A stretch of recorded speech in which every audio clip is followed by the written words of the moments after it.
तो क्या वाकई में नीतीश कुमार इंडिया गठबंधन में शामिल होने का फैसला कर चुके हैं, या फिर नीतीश कुमार के खिलाफ ही भारतीय जनता पार्टी कोई बड़ा खेल करने जा रही है? क्या नीतीश कुमार के हाथ से छिन जाएगी सीएम कुर्सी? क्या नीतीश कुमार का साथ अब भारतीय जनता पार्टी छोड़ देगी? क्या लल्लन सिंह भारतीय जनता पार्टी के साथ मिलकर नीतीश का पत्ता साफ करने वाले हैं? आखिर क्यों भारतीय जनता पार्टी ने रातों रात बिहार का राज्यपाल बदल दिया? बिहार की राजनीति को लेकर इस वक्त कई सवाल उठ रही हैं, जहां एक तरफ इस बात के कयास लगाए जा रहे हैं कि नीतीश कुमार इंडिया गठबंधन में शामिल होने जा रही हैं, भारतीय जनता पार्टी से बगावत करने वाले हैं, तो वहीं इस बात के भी कयास लगाए जा रहे हैं कि अब जो बिहार में नए राज्यपाल की नियुक्ति हुई है, यही कुछ बड़ा खेल करते हुए नजर आएंगे, वो भी बिहार विधानसभा चुनाव से ठीक पहले। लेकिन बिहार की राजनीति को समझने के लिए ये 8 पॉइंट काफी होंगे। इन 8 पॉइंट को समझने के बाद अब पूरी तरीके से तमाम सवालों के जवाब जान जाएंगे कि आखिर बिहार की राजनीति इस वक्त कर क्या रही है, बिहार की राजनीति में हो क्या रहा है। नमस्कार दर्शकों, मैं हूं आपके साथ सिराज, आप देख रहे हैं नेक्स्ट 9 पॉलिटिकल बाइट। स्वागत है आपका हमारे इस स्पेशल प्रोग्राम में। दर्शकों, आज समझने का प्रयास करिए कि नीतीश कुमार को लेकर इस वक्त भारतीय जनता पार्टी में हो क्या रहा है। क्या नीतीश कुमार अब कहीं ना कहीं अपने राजनीतिक सफर की समाप्ति की ओर जा रहे हैं? दर्शकों, सबसे पहला पॉइंट है विजय सिन्हा का बयान। बता दें कि कल ही जिस तरीके से विजय सिन्हा का बयान सामने आया, उन्होंने कहा कि जिस दिन बिहार में अपनी सरकार बन जाएगी, उस दिन अटल बिहारी वाजपेयी जी को सच्ची श्रद्धांजलि दी जाएगी। तो क्या नीतीश कुमार को लेकर, क्या नीतीश कुमार और भारतीय जनता पार्टी के गठबंधन वाली सरकार को विजय सिन्हा अपनी सरकार नहीं समझते? क्या भारतीय जनता पार्टी नीतीश कुमार के साथ बनाई इस सरकार को अपना सरकार नहीं मानती है? आखिर क्यों विजय सिन्हा ने इस तरह का बयान दिया जो जेडीयू की होश उड़ाने के लिए काफी है? विजय सिन्हा के बयान में काफी कुछ छुपा है। क्या विजय सिन्हा अब भारतीय जनता पार्टी के कहीं ना कहीं पैरों तले नीतीश कुमार को चेतावनी दे रही हैं? वहीं अगले पॉइंट्स की बात करें तो आखिर क्यों प्रधानमंत्री नरेंद्र मोदी के सबसे करीबी माने जाने वाले नेताओं में से एक गिरिराज सिंह ने नीतीश कुमार को भारत रत्न देने का ऐलान कर दिया, भारत रत्न देने की मांग कर डाली। आपको याद होगा, लोकसभा चुनाव से ठीक पहले जिस तरीके से कर्पूरी ठाकुर को भारत रत्न देने का ऐलान केंद्र सरकार के द्वारा किया गया, उसके बाद क्या हुआ हम सबने देखा। नीतीश कुमार इंडिया गठबंधन का साथ छोड़ देते हैं और एनडीए में शामिल हो जाते हैं। नीतीश कुमार भारतीय जनता पार्टी को समर्थन दे देते हैं और बिहार की राजनीति एक बार फिर से पलटते हुए नजर आती है। तो क्या नीतीश कुमार को भारत रत्न देकर अब कहीं ना कहीं उन्हें ठिकाने लगाने की तैयारी भारतीय जनता पार्टी शुरू कर चुकी है? क्या भारत रत्न देकर अब नीतीश कुमार से वो मुख्यमंत्री की कुर्सी छीन लेने की तैयारी भारतीय जनता पार्टी कर रही है?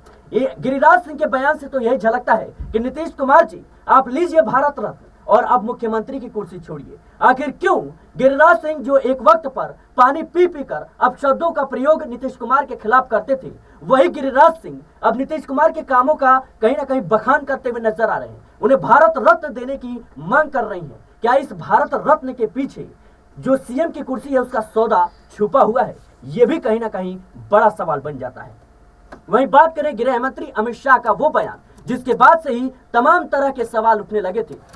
एक मंच से जब पूछा गया गृह मंत्री अमित शाह से कि नीतीश कुमार के नेतृत्व में क्या एनडीए 2025 का बिहार विधानसभा चुनाव लड़ेगा, तो नीतीश कुमार को लेकर सीधे तौर पर गृह मंत्री अमित शाह कहते हैं ये पार्टी का फैसला होगा, इसमें भारतीय जनता पार्टी शामिल होगी, जेडीयू के लोग शामिल होंगे और सब हम मिलकर तय करेंगे कि आखिर किसके नेतृत्व में चुनाव लड़ा जाएगा, किसको मुख्यमंत्री बनाया जाएगा। लेकिन सवाल यही है कि क्या फैसला ना करना, इस बात का फैसला हो चुका है कि नीतीश कुमार को अब ठिकाने लगा दिया जाएगा? क्या नीतीश कुमार के नेतृत्व में चुनाव नहीं लड़ा जाएगा? और वहीं अगले पॉइंट की बात करें तो शिंदे का हाल ही में महाराष्ट्र विधानसभा चुनाव की समाप्ति हुई और जिस तरीके से एकनाथ शिंदे के नेतृत्व में महायुति ने चुनाव लड़ा, लेकिन चुनाव जीतने के बाद जहां भारतीय जनता पार्टी ने प्रचंड जीत हासिल की, 132 सीटों पर जीत हासिल हुई, उसके बाद एकनाथ शिंदे से मुख्यमंत्री की कुर्सी छीन ली जाती है, एकनाथ शिंदे को ठिकाने लगा दिया जाता है। एकनाथ शिंदे कहीं ना कहीं अपने आप को ठगा हुआ महसूस करते हैं। उसके बाद कहते हैं कि मेरे साथ वादा किया गया था कि जीतने के बाद मुख्यमंत्री की कुर्सी मुझे दी जाएगी, लेकिन जीत के बाद जिस तरीके से भारतीय जनता पार्टी ने महाराष्ट्र में बड़ा खेल किया, यह अपने आप में नीतीश कुमार को सतर्क करने के लिए काफी है। वहीं अगले पॉइंट की बात करें, लल्लन सिंह का बयान। दर्शकों, बता दें कि लल्लन सिंह ने जिस तरीके से हाल ही में बयान दिया कि नीतीश कुमार भली भांति जानते हैं कि उन्हें बिहार का मुस्लिम वोट नहीं करता, अल्पसंख्यक समाज वोट नहीं करता, लेकिन फिर भी नीतीश कुमार बिना भेदभाव के लिए सबके लिए काम करते हैं, बिना भेदभाव के सबके लिए काम करते हैं। और वहीं किस तरीके से इस बयान का बचाव जेडीयू की तरफ से किया गया और कहीं ना कहीं अपने बयानों को तोड़ मड़ोड़ कर बचाव करने की कोशिश की गई।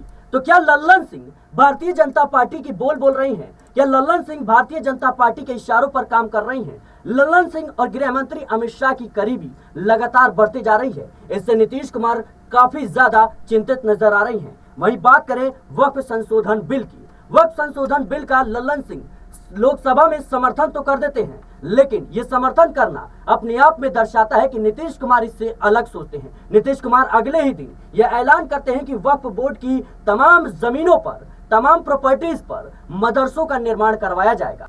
तो एक तरफ जहां लल्लन सिंह वक्फ संशोधन बिल का समर्थन कर देते हैं, तो वहीं नीतीश कुमार तमाम तरह के ऐलान करते हुए नजर आते हैं, जिससे संदेश देने की कोशिश होती है कि अभी भी हम मुसलमानों के साथ हैं, अभी भी हम मुस्लिमों के लिए खड़े हैं।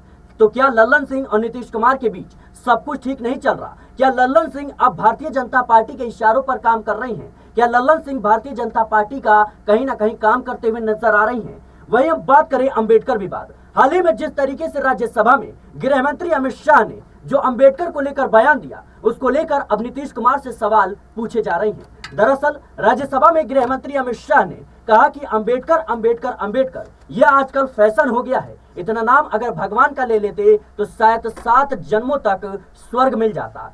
अब होना क्या था, विपक्ष ने हंगामा किया ही, लेकिन अरविंद केजरीवाल, दिल्ली के पूर्व मुख्यमंत्री अरविंद केजरीवाल ने नीतीश कुमार और चंद्रबाबू नायडू को चिट्ठी लिख दी और कहा कि इस बयान को लेकर आपकी क्या राय है। अब माना यही जा रहा है कि नीतीश कुमार का जो बिहार में वोट बैंक है वो महादलित और अति पिछड़ा है, जो अंबेडकर से काफी ज्यादा लगाव रखता है, जो अंबेडकर को अपना भगवान मानता है। और ऐसे में नीतीश कुमार कैसे चुप रह सकते हैं कि भाई अंबेडकर का अपमान हो गया, लेकिन नीतीश कुमार चुप है। अंबेडकर को लेकर इस तरह के बयान सामने आ गए, लेकिन नीतीश कुमार चुप है। वहीं लल्लन सिंह और संजय झा कहीं ना कहीं गृह मंत्री अमित शाह का बचाव करते हुए नजर आ रही हैं। और लल्लन सिंह और संजय झा को लेकर यही कहा जाता है कि वह गृह मंत्री अमित शाह के इशारों पर काम कर रही हैं, वो गृह मंत्री अमित शाह की करीबी हैं। तो क्या नीतीश कुमार की चुप्पी अपने आप में दर्शाती है कि नीतीश कुमार के मन में कुछ और चल रहा है? नीतीश कुमार को इस बात का डर है कि कहीं ना कहीं अल्पसंख्यक और दलित और अति पिछड़ा मेरे जो वोट बैंक है वो मेरे हाथों से चले ना जाए और कहीं ना कहीं मेरी पार्टी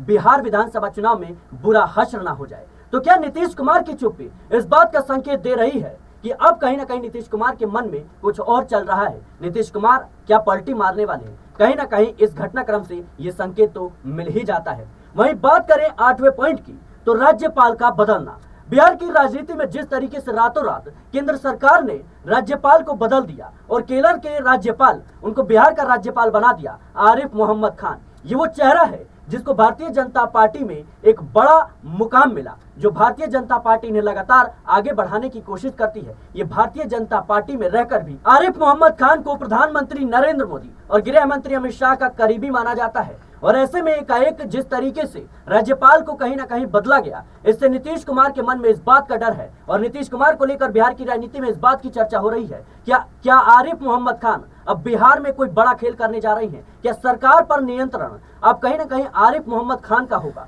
कहीं ना कहीं जिस तरीके से इस पूरे मुद्दे को लेकर तेजस्वी यादव का बयान सामने आया, उन्होंने कहा कि अब भारतीय जनता पार्टी कहीं ना कहीं बिहार की सरकार चला रही है, नीतीश कुमार के हाथ से सब कुछ जा चुका है, नीतीश कुमार के हाथ से अब कुछ भी नहीं बचा है और जो बिहार सरकार है वो भारतीय जनता पार्टी के इशारों पर काम कर रही है। जो जेडीयू के बड़े नेता हैं वो भारतीय जनता पार्टी के इशारों पर काम कर रही हैं, वो भारतीय जनता पार्टी के कहने पर तमाम तरह के बयान दे रही हैं। तो कहीं ना कहीं ये तमाम पॉइंट्स है जिनसे साबित होता है कि नीतीश कुमार भारतीय जनता पार्टी में खुद को असुरक्षित महसूस कर रही हैं। नीतीश कुमार एनडीए में खुद को असुरक्षित महसूस कर रही हैं। नीतीश कुमार कहीं ना कहीं एनडीए में खुद को असुरक्षित महसूस कर रही हैं। नीतीश कुमार अब इंडिया गठबंधन का दामन थाम सकते हैं। जी हाँ, बिहार की राजनीति में इस बात की चर्चा लगातार हो रही है कि नीतीश कुमार का जिस तरीके से रुख रहा है, अब कहीं ना कहीं वो इंडिया गठबंधन का दामन थाम सकते हैं। वहीं बात करें हम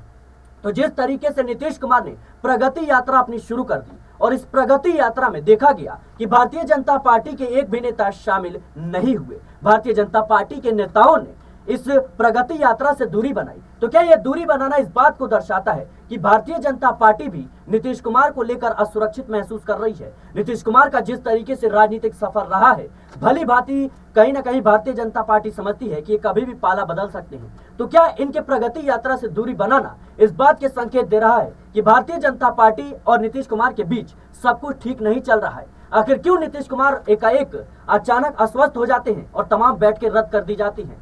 हालांकि कल ही एनडीए की बड़ी मीटिंग हुई और उस मीटिंग में गृह मंत्री अमित शाह, जेपी नड्डा जैसे तमाम दिग्गज मौजूद रहे और उस मीटिंग में बिहार के भी कहीं ना कहीं जो चिराग पासवान है, जीतनराम मांझी हैं और उपेंद्र कुशवाहा हैं, लल्लन सिंह, ये तमाम नेता शामिल थे। लेकिन मीटिंग के बाद लल्लन सिंह का बयान सामने आता है कि एनडीए में यह फैसला लिया गया है कि नीतीश के नेतृत्व में ही बिहार विधानसभा चुनाव लड़ा जाएगा। लेकिन सवाल यही है कि नेतृत्व में लड़ा जाएगा, लेकिन क्या उन्हें मुख्यमंत्री की कुर्सी सौंपी जाएगी? क्योंकि एकनाथ शिंदे के साथ ही तो ऐसा खेल हुआ था कि उनके नेतृत्व में चुनाव लड़ा गया, लेकिन जब भारतीय जनता पार्टी मजबूत स्थिति में महाराष्ट्र में निखर कर आती है, उसके बाद कहा जाता है कि हमने ये जरूर कहा था कि एकनाथ शिंदे के नेतृत्व में चुनाव लड़ा जाएगा, लेकिन हमने ये कभी नहीं कहा था कि एकनाथ शिंदे को ही मुख्यमंत्री की कुर्सी सौंपी जाएगी। तो इन 8 पॉइंट को समझने के बाद इस बात का निष्कर्ष निकलता है कि कहीं ना कहीं जहां एक तरफ नीतीश कुमार को लेकर राजनीतिक गलियारों में इस बात की चर्चा हो रही है कि नीतीश कुमार पलटी मार सकते हैं, तो वहीं भारतीय जनता पार्टी भी कहीं ना कहीं नीतीश कुमार को लेकर असुरक्षित महसूस कर रही है। भारतीय जनता पार्टी इस बात को बखूबी समझती है कि नीतीश कुमार मौका देखते ही चौका मार देंगे, नीतीश कुमार मौका देखते ही पलटी मार देंगे। अब देखना होगा कि बिहार की राजनीति में क्या कुछ बड़ा खेल होता हुआ नजर आता है। क्या वाकई में नीतीश कुमार इंडिया गठबंधन का कहीं ना कहीं दामन थाम लेंगे? क्या वाकई में नीतीश कुमार भारतीय जनता पार्टी का साथ छोड़ देंगे? इस बात के संकेत तो मिलने लगे हैं, लेकिन नीतीश कुमार का अगला फैसला क्या होगा, इसको लेकर सवाल अभी भी बना हुआ है। फिलहाल इस रिपोर्ट को लेकर आपकी क्या राय है, हमें कमेंट बॉक्स में जरूर बताएं। देश और दुनिया की तमाम खबरों के लिए बने रहे नेक्स्ट 9 पॉलिटिकल पैकेज।